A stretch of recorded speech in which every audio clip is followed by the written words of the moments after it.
The news in detail.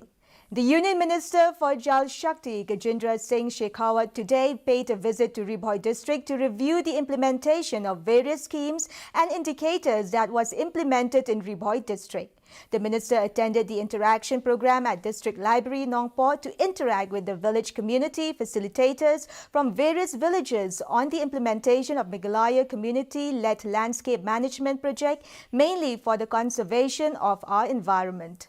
He also distributed the cheque of 1,36,000 rupees to 9 groups, which is a payment for their ecosystem services initiated by MBDA. Earlier yesterday, the Union Minister also reviewed implementation of central schemes under the Ministry of Jal Shakti in Shillong. He expressed satisfaction over the progress of implementation of Jal Jeevan Mission in Meghalaya.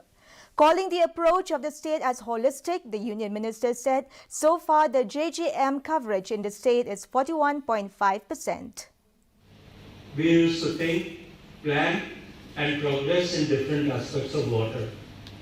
He integrated all the divisions, ministries and departments because water is very, very critical for the future, for the development of the nation, for the economic development of the country.